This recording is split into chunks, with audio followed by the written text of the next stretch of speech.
What if I told you the story of baseball isn't really about bats and balls, but about revolutions, about broken barriers, shattered records, and the endless war between power and precision? This isn't just a game. It's a mirror of who we were, who we are, and who we're still becoming. From sandlots to skyscrapers, from spitballs to statcast, every era of Major League Baseball tells a story not just of sport, but of survival. And today, we're telling them all. 1. Pre-MLB era, before 1876. Baseball was amateur with informal clubs and varying rules. The first standardized rules emerged in 1854. The National Association of Baseball Players, 1857, banned professionalism. Some players were secretly paid and racial segregation began. Negro leagues formed. In 1871, the first pro league, National Association, was born. In 1876, the National League was formed, followed by the American League in 1901. Before the roaring crowds, before the bright stadium lights, and long before anyone knew what an RBI was, there was just a patch of dirt, a handful of dreamers, and a ball that barely resembled the one we know today. The story of Major League Baseball isn't just a timeline of home runs and championships. It's a saga of cultural evolution, fierce resistance to change, and unlikely revolutionaries who defied the odds and rewrote the rules of America's pastime. And to understand the grandeur of the modern MLB, we first have to rewind the clock, way back to when baseball wasn't even professional. It wasn't even baseball. Long before stadiums echoed with chants, baseball was an amateur pursuit. In the mid-1800s, the game was a loose collection of clubs, like the Knickerbockers and Gothams, who gathered to play by inconsistent, makeshift rules. There was no league, no salaries, no fame. It was just the joy of the game. But as society industrialized, so did its sports. In 1854, three of those original clubs agreed upon a common set of rules. A small step for the sport, but a monumental leap toward the structure we see today. It was the sport's first constitution. Then came 1857 and the formation of the National Association of Baseball Players, NABBP, which brought some order to the chaos. Still, the league fiercely protected its amateur status. Getting paid was not only discouraged, it was against the rules. And yet talent always finds a way to cash in. Star players like Lip Pike were already being secretly paid under the table, proving even then that baseball would never be just a game. It was already becoming an industry. As the sport evolved, so did the uglier side of its story. After the Civil War, black athletes who wanted to play organized baseball were shut out. The NABBP explicitly banned clubs with black players, which catalyzed the rise of the Negro Leagues, a parallel system that would foster some of the most legendary talents baseball would ever see, even as the mainstream leagues ignored them.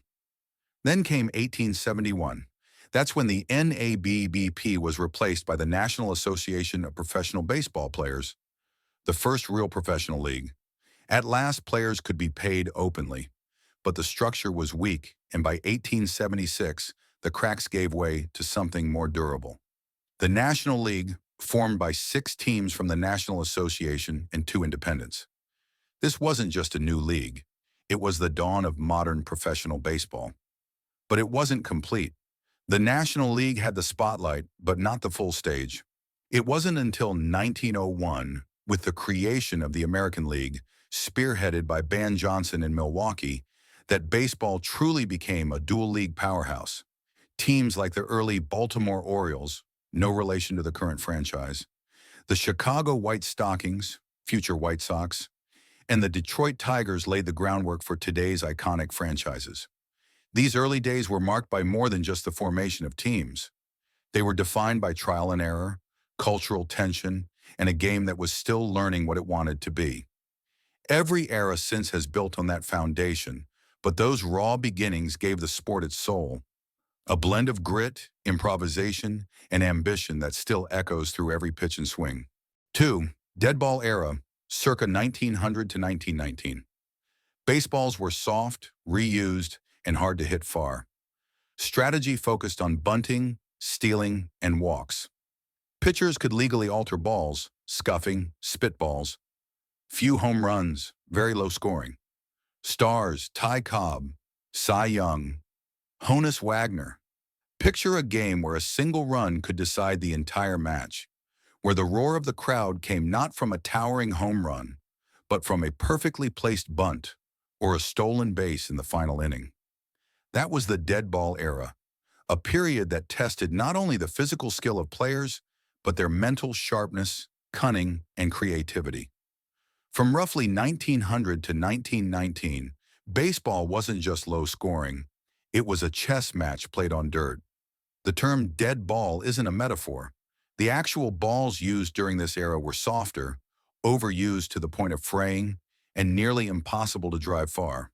In many games, a single ball could stay in play for over 100 pitches, darkened, damaged, and sluggish by the time it finally rolled foul. And if that wasn't enough, pitchers had carte blanche to do practically anything to gain an edge. Scuffing, cutting, even spitting on the ball, it was all fair game. The result? A ball that danced, dipped, and dodged like a ghost. Unpredictable and difficult to hit cleanly. Power hitting was nearly extinct. Home runs were unicorns and team averages plummeted. The league batting average in this era dipped to just .239, and runs per game averaged only 3.4, the lowest in MLB history. But the lack of firepower didn't make the game dull. It just shifted the spotlight. Teams learned to embrace nuance. Bunting became an art form. Players trained to lay down the perfect sacrifice bunt or push a tricky drag bunt to catch the defense sleeping. Stealing bases wasn't just encouraged. It was essential. If you reached first, you weren't standing around. You were already eyeing second. Every movement was a calculated risk. Every inning a puzzle to solve. And every manager had to become a tactician. Yet even in this era of suppression, brilliance found a way to shine. Ty Cobb, for instance, wasn't just successful, he was transcendent. With a lifetime batting average of 366 and 897 stolen bases, Cobb played with a ferocity and intelligence that made him a nightmare for opposing defenses. He didn't need the long ball, he just needed a crack in your armor. Then there was Honus Wagner, the Flying Dutchman, who collected over 3,400 hits with a lifetime average of .329, a testament to raw consistency in an era that punished every batter. And Chief Wilson, largely forgotten today, still holds one of the game's most stubborn records, 36 triples in a single season. That was 1912. It's still untouched. But no discussion of the dead ball era is complete without its true hero, Cy Young. The man who would later lend his name to the sport's most prestigious pitching award wasn't just dominant, he was practically mythic. Over a 22-year career, he pitched more than 7,300 innings and won 511 games, a record so unreachable it feels etched in folklore. His ERA, a jaw-dropping 2.63. And remember, he did all this without modern training, nutrition, or even reliable gloves. Cy Young wasn't just the best pitcher of the era, he defined it. While batters struggled to adjust to the limitations of the ball, Cy used every edge to his advantage. He didn't overpower hitters, he outwitted them. He was the kind of pitcher who could throw a complete game and still be ready to pitch again 2 days later. In an era built on precision and strategy, he was the undisputed master. The dead ball era gave us a glimpse into the cerebral side of baseball, the one where players had to outthink as much as they outfought. It forced creativity. It rewarded resilience. And even though it eventually gave way to a more explosive brand of ball, its lessons remain embedded in the game's DNA. 3. Live ball era, 1920s to 1940s.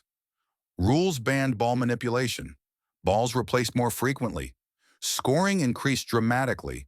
Home runs and offense took center stage. Star. Babe Ruth revolutionized power hitting, 714 home runs. Joe DiMaggio set a 56-game hitting streak, unbroken.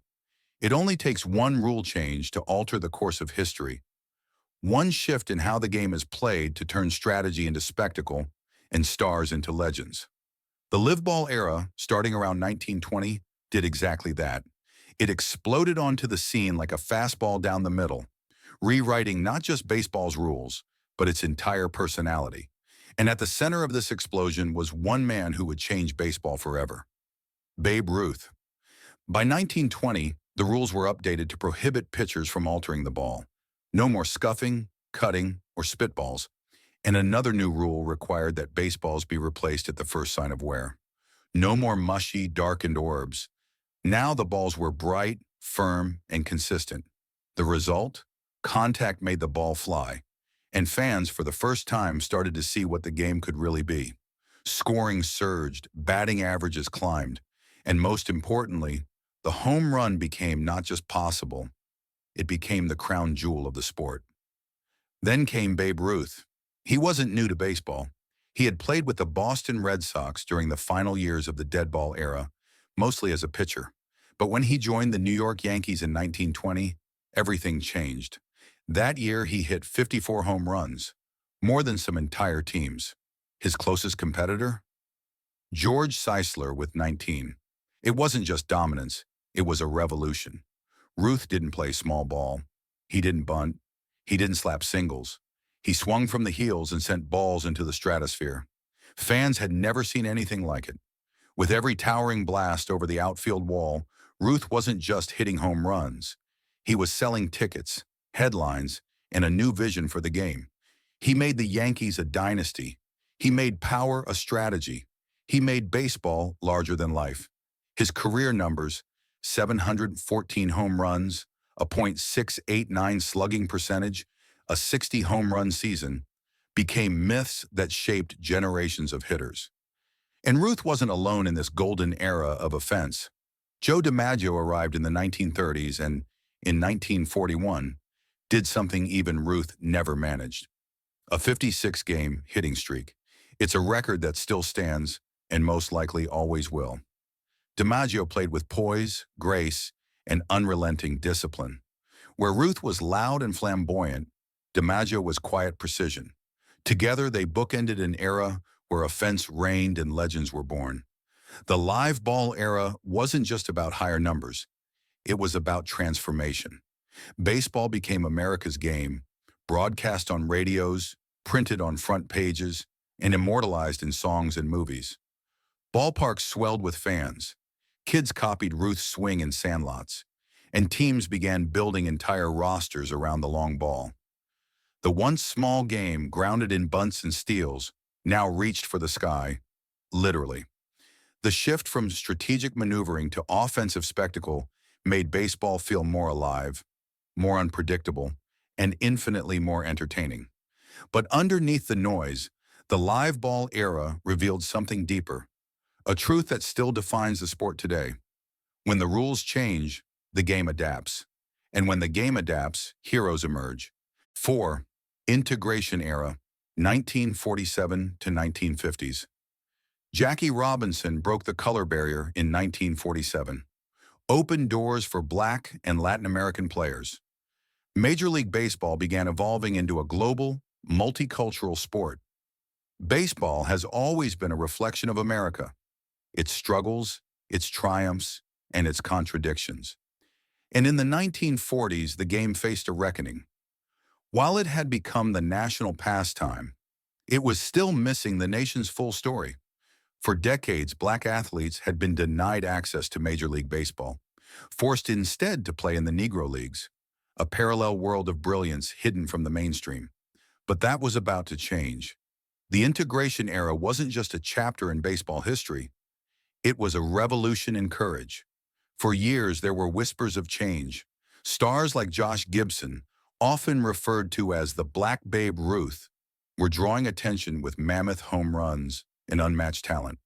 Teams like the Pittsburgh Pirates showed interest, but baseball's gatekeepers weren't ready. Commissioner Kennesaw Mountain Landis, a staunch segregationist, made it clear, as long as he held power, the door to the majors would remain closed. But one man didn't care about closed doors. Branch Rickey, general manager of the Brooklyn Dodgers, wasn't just scouting talent. He was scouting strength. The strength to endure, to lead, to carry the weight of history on one man's shoulders. And in Jackie Robinson, he found it. On April 15, 1947, Jackie Robinson stepped onto the field for the Brooklyn Dodgers and into the heart of a divided nation. He endured threats, taunts, and violence, not just from fans, but from fellow players. He wasn't just playing baseball. He was proving that greatness knew no color. And Jackie didn't just survive, he thrived. He stole home. He won Rookie of the Year. He won MVP. He led his team to the World Series. His presence forced teammates, opponents, and fans alike to confront their prejudices. In a world that often saw strength as brute force, Jackie showed the strength of restraint, of dignity, of excellence under pressure. Robinson's arrival opened the floodgates. Larry Doby, Satchel Paige, Roy Campanella, pioneers who followed in his footsteps and enriched the game with new levels of talent, grit, and flair. Latin American players soon joined the wave, battling language barriers and discrimination of their own. Baseball, once so uniform, was becoming a tapestry, woven with diverse stories, accents, and styles. But integration wasn't a magic switch. It was a battle. Many black players still endured racism from fans, exclusion from team hotels, and double standards in the media. Yet they played, brilliantly, defiantly, and with a purpose bigger than the scoreboard. This era didn't just change who played the game, it changed how the game was played. The speed, athleticism, and tactical depth brought by players from the Negro Leagues redefined positions, reinvented strategy, and introduced a new electric energy to every base path. More importantly, this era forced baseball, in America, to begin reconciling with its past. Jackie Robinson's number 42 is now retired across the league. His story is taught in schools. But his legacy isn't just about baseball. It's about what happens when courage meets opportunity, when a sport chooses to evolve, and when a man chooses to carry more than just a bat. 5. Expansion Era, 1950s to 1960s. MLB expanded beyond the Northeast to other U.S. cities. Teams like Dodgers and Giants moved west.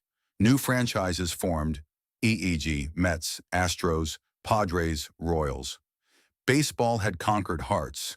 Now it needed to conquer territory. By the 1950s, Major League Baseball was still largely a Northeastern affair. New York, Boston, Philadelphia, Chicago, the game was thriving in traditional strongholds. But America was changing. The population was shifting west and south. Cities were booming, and baseball had a choice: stay rooted in its legacy or expand into its future. It chose the latter.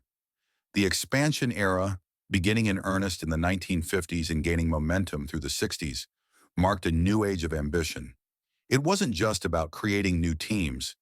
It was about bringing the game to America's growing cities, tapping into fresh fan bases, and proving that baseball belonged to the entire country. The biggest jolt came in 1957 when the Brooklyn Dodgers and New York Giants, two iconic franchises of the East Coast, made a stunning move west. The Dodgers landed in Los Angeles and the Giants in San Francisco, planting the flag for MBL on the Pacific. Fans in Brooklyn were heartbroken, but for the league, it was a masterstroke. The West Coast was now baseball country, and that was just the beginning.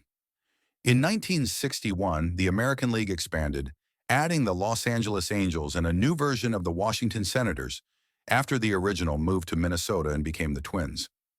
1 year later, the National League answered with the Houston Colt 45s, later renamed the Astros, and the New York Mets, who were built to replace the void left by the Dodgers and Giants.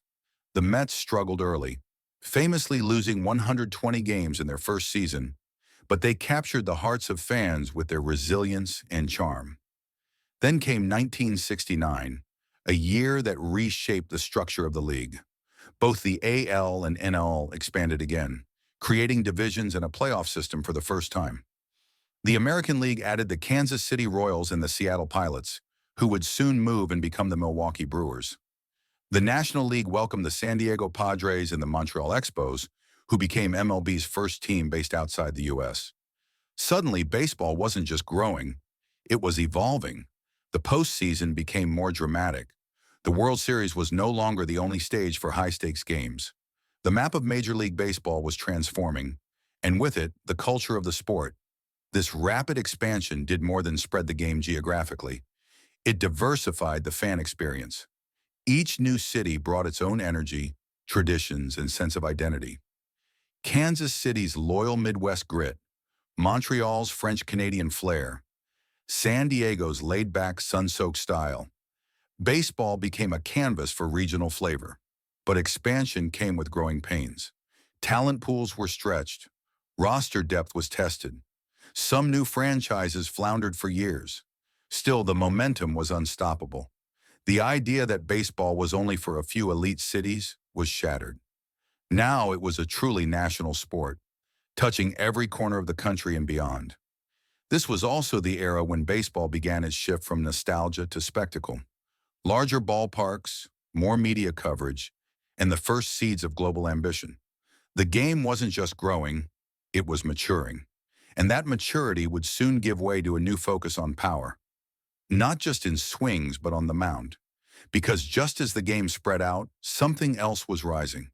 Something that would turn the baseball world on its head and force the league to take a hard look at its balance of power. 6. Pitching era, 1960s to early 1970s.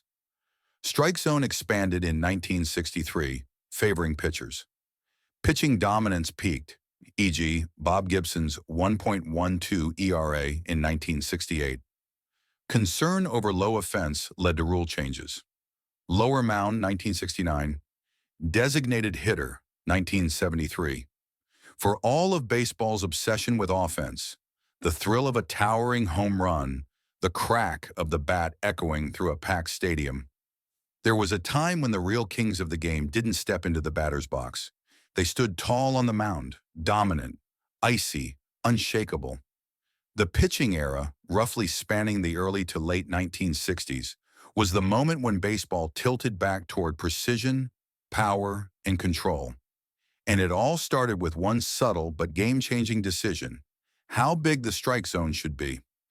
In 1963, Major League Baseball officially expanded the strike zone, from the top of the shoulders to the bottom of the knees. That gave pitchers a massive new playground. Batters suddenly had to cover more vertical space than ever before. The results were immediate and devastating. Scoring dropped, batting averages dipped, and pitchers, already growing more athletic and strategic, began to dominate. This wasn't a fluke. It was a full-on renaissance for arms. Names like Sandy Koufax and Bob Gibson weren't just top tier. They were terrifying. Koufax, with a curveball that seemed to defy physics, recorded 4 no-hitters, including a perfect game. In 1963, he posted a 25-5 record with a 1.93 ERA, and over his short career, racked up 2,396 strikeouts in just 2,324 innings. He retired young, but in those prime years, he was as close to untouchable as the game has ever seen. Then came Bob Gibson, a competitor so intense and dominant that he practically broke the game. In 1968, known today as the year of the pitcher, Gibson delivered an almost inhuman performance, a 1.12 ERA across the entire season. Let that sink in. 1.12. In the World Series that year, he struck out 17 batters in a single game, a record that still stands. He didn't just pitch, he dared hitters to beat him. And they rarely did. That season wasn't an outlier. League-wide, the batting average plummeted to .237, the lowest in modern MLB history at the time. Fans and league officials were beginning to feel a familiar fear. Were we heading into another dead ball era? The answer came swiftly, and drastically. In 1969, MLB lowered the pitching mound from 15 inches to 10 inches, cutting down the steepness that gave pitchers their advantage. They also shrank the strike zone back to a more manageable size. It was a recalibration, not to punish pitchers, but to restore balance. Offense needed a lifeline, and that lifeline grew stronger just a few years later with the creation of the designated hitter DH rule in the American League in 1973. For the first time, pitchers no longer had to hit. Instead, teams could insert a power bat into the lineup, purely for offense. The game began to shift again, slowly tilting back toward run production, big innings, and excitement. But let's not forget, The dominance of the pitching era wasn't just about the rules. It was about the athletes, the mentality, the craft. This was an era when pitchers learned to exploit every inch of the zone, every psychological edge. It was a chess match, fast-paced, high stakes, and unforgiving. Even with the mound lowered and DHs swinging for the fences, the ghost of the pitching era still lingers. Every time a no-hitter happens, every time a starter goes deep into the eighth inning with command and control, every time a pitcher snarls after a strikeout and walks off the mound like a warrior, that's the shadow of Koufax, of Gibson, of a time when the mound ruled all. 7. Free agent era, 1970s to present. Players gained contract freedom and bargaining power. Nolan Ryan became the first $1 million per year player, 1979. Today's mega contracts, e.g. Shohei Ohtani, $700 million. For nearly a century, baseball players were treated less like professionals and more like property. Bound by the reserve clause, players had virtually no control over their careers. A team could keep them for life, with no room for negotiation, no freedom to move, no real power to earn what they were worth. But then came a seismic shift, a movement not just of contracts but of principle. The free agent era was born, and with it, the modern economics of baseball. It started quietly with a pitcher named Curt Flood. In 1969, Flood was traded from the St. Louis Cardinals to the Philadelphia Phillies without his consent. Fed up, he refused to report. Instead, he challenged the reserve clause in court, stating plainly, "A well-paid slave is still a slave." He lost the case, but the conversation he sparked would ignite a fire. Then came Andy Messersmith and Dave McNally, two pitchers who refused to sign contract renewals in 1975. Their bold stand led to an arbitration decision that effectively ended the reserve clause. And just like that, players had agency. Free agency became a reality. At first, it was a shock to the system. Owners panicked. Fans questioned loyalty. But what unfolded next was the most profound shift in the business of baseball. No longer were players stuck. They could shop their talent, negotiate, leave, compete. It was liberation through leverage. And then the money came. In 1979, Nolan Ryan became baseball's first $1 million per year player, signing a 4-year, $4.5 million deal with the Houston Astros. It felt outrageous at the time, but it was just the beginning. By the 1980s, superstars like Dave Winfield and Reggie Jackson were signing record-breaking contracts that made headlines as much as their play did. Free agency did more than inflate salaries. It redefined competition. Teams with deep pockets could now lure the best talent in the league. It forced franchises to think like businesses. Market value mattered. Longevity mattered.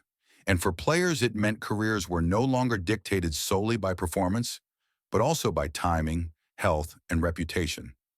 With that came risk. Some teams spent lavishly and won titles. Others signed stars past their prime and sank. But fans? They got to witness an era where players truly became brands. It wasn't just the name on the front of the jersey. It was the one on the back that sold tickets. The ripple effects of free agency shaped everything. Contract negotiations became national news. Trade deadlines turned into high drama. Player movement created rivalries, reunions, and endless speculation. Fantasy leagues thrived on the unpredictability of off-seasons. Baseball had become a 12-month sport, and the business of the game was now just as captivating as the game itself. And today, we've reached numbers that once seemed absurd. Shohei Ohtani's $700 million contract, Juan Soto's rumored $765 million deal. These are not just salaries. They are cultural milestones reflecting the value of star power, global reach, and the economics of a billion-dollar league. The free agent era wasn't just about money. It was about autonomy, dignity, the right to choose. And in giving players that right, baseball took its next step toward becoming a modern, player-driven league. Not just a game of skill, but a game of identity. 8. Steroid era, 90s to 2000s. Massive offensive surge due to performance-enhancing drugs. Records shattered, e.g., Barry Bonds' 73 home runs in 2001. Mitchell Report, 2007, exposed widespread steroid use, led to new drug testing and suspensions. It was the era of broken records, bulging biceps, and breathtaking home runs. But beneath the roar of the crowd, something darker was building.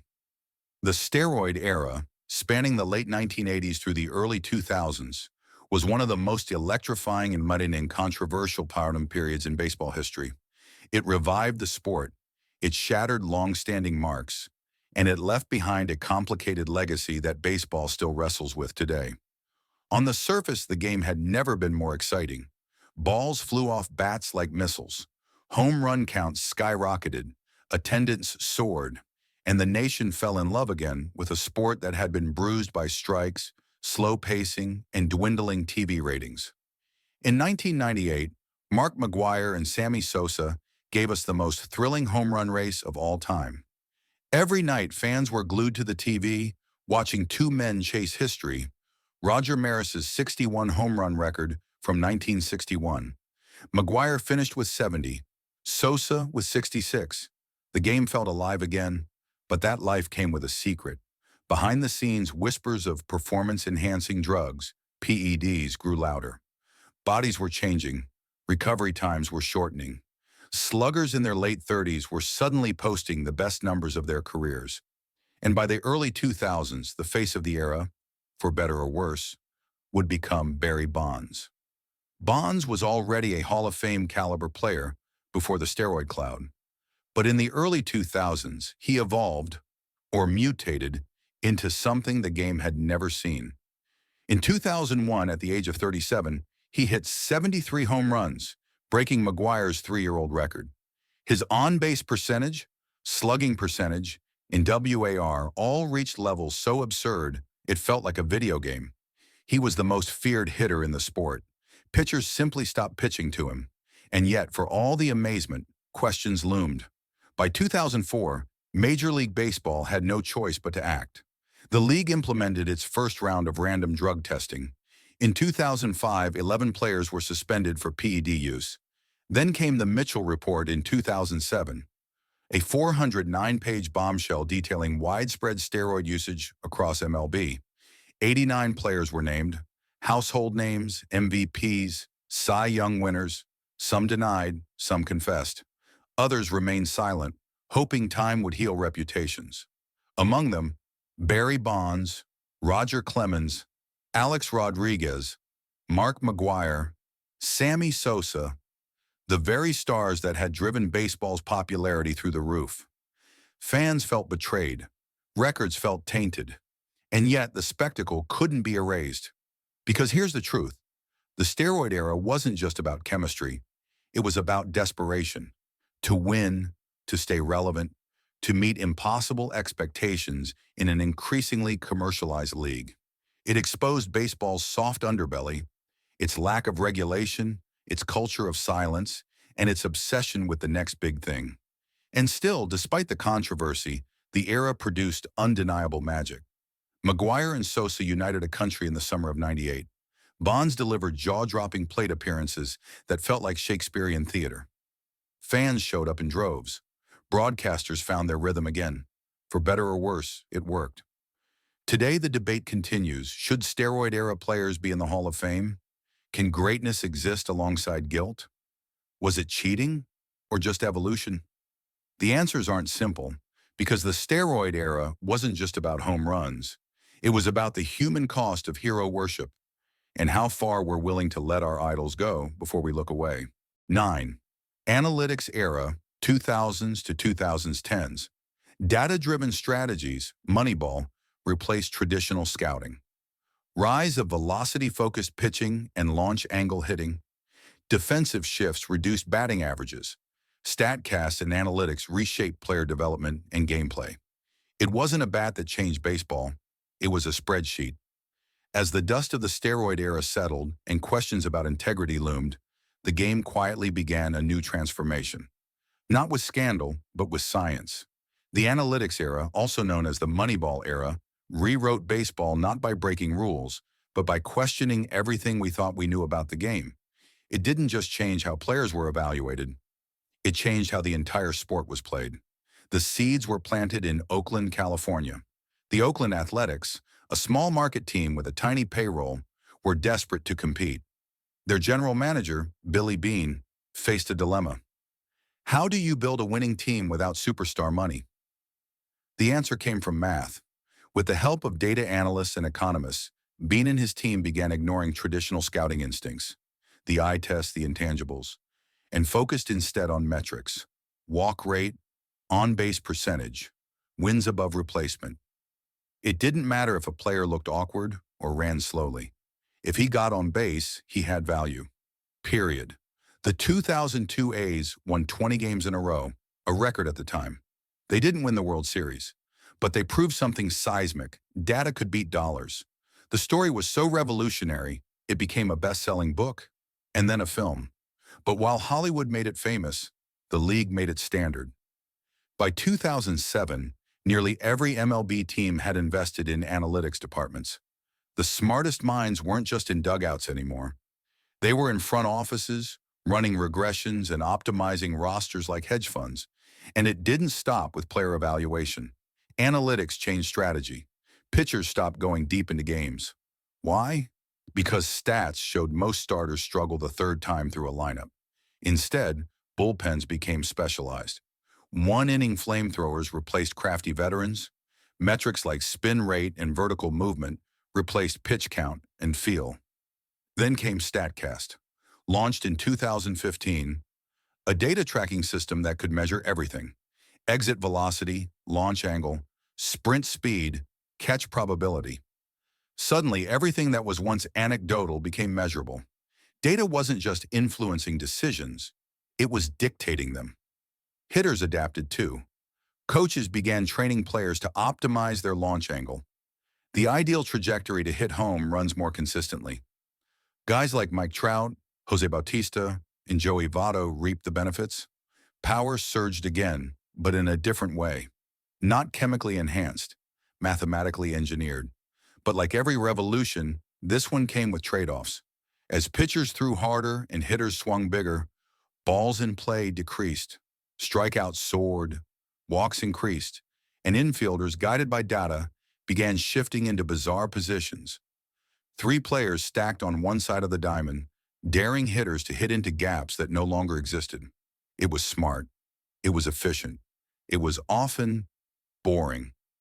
By 2022, the league-wide batting average had fallen to .243, the fifth lowest ever. Games felt longer. Less action, more strikeouts, more dead time. The analytics had made baseball more strategic, but in doing so, had also made it colder, more mechanical. Fans began to ask, where did the magic go? And yet there was no going back. Analytics had woven themselves into the fabric of the sport, from scouting and game planning to contract negotiations and fan experience. Fantasy baseball exploded. Sports betting surged. Baseball, once slow to change, was now a digital frontier. The analytics era proved that data could democratize the game. That value could be found in overlooked places, that a team didn't need a $300 million payroll to be competitive, just a few smart minds and a willingness to question the past. In doing so, baseball reinvented itself.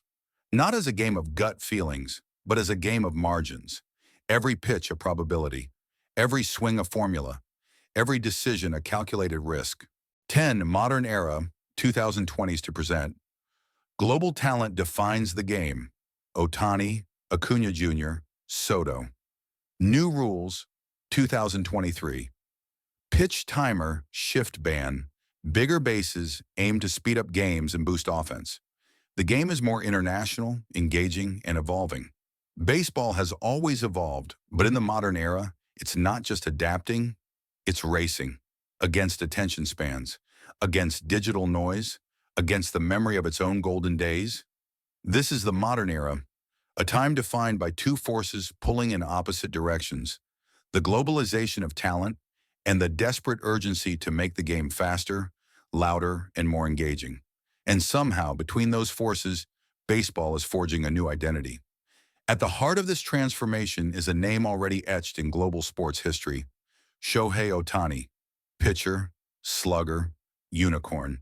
He's not just great, he's historically unprecedented. A true two-way player dominating both at the mound and the plate in an era of hyper-specialization.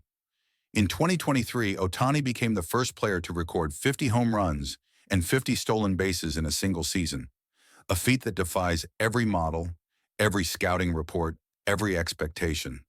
But Shohei isn't just a star, he's a bridge between Japan and America, between tradition and revolution, between baseball's past and its very uncertain future. Millions of Japanese fans watch his every move. American fans wear his jersey across generations. And his $700 million contract isn't just a record, it's a declaration. Baseball still matters. He's not alone. Players like Ronald Acuna Jr. from Venezuela and Juan Soto from the Dominican Republic are rewriting what greatness looks like. With swagger, power, and youth, they bring energy to the game, style, emotion. And they're not just future Hall of Famers. They're beacons for baseball's global identity. But for all the star power, baseball has been losing something: time. Games have been growing longer. Younger fans, raised on fast-paced sports and infinite content, were tuning out. Something had to change. And in 2023, baseball finally took bold, sweeping action. First came the pitch clock. No more endless between-pitch routines. Now pitchers have 15 seconds to deliver with the bases empty, 20 seconds with runners on. Hitters must be alert by the 8-second mark. The result? A faster game, crisper pace, less waiting, more watching. Then came the shift ban. Defenses were no longer allowed to overload one side of the infield. The idea was simple: restore balance, bring back base hits, let athleticism shine again. For a league drowning in strikeouts and groundouts, it was a breath of fresh air. And finally, something no one expected: bigger bases. From 15 inches to 18 inches, a subtle but meaningful change. The goals? More stolen bases, fewer collisions, more action. The early returns? It worked. Steals jumped. Aggression returned. The game felt alive again. These changes weren't just tweaks. They were a signal that Major League Baseball was no longer content to rest on nostalgia, that it wanted to compete in the modern world, that it could embrace its past while rewriting its future. And that future is bright. Ballparks are more electric than ever. International tournaments like the World Baseball Classic are turning heads. Social media has given fans unprecedented access. And players aren't just athletes. They're personalities, entrepreneurs, voices of culture. Yet the modern era isn't without its challenges. Attendance still fluctuates. TV deals are fragile. The battle for young fans continues. But this time, baseball isn't standing still. It's moving, evolving, learning from its missteps, listening to its critics, betting on stars like Ohtani and Acuna, betting on rules that put the game back in motion. This is no longer your grandfather's baseball. It's faster, louder, more diverse, more global. It's a sport that understands one truth: survival depends on change, and greatness depends on letting go, not of tradition, but of the fear of reinvention.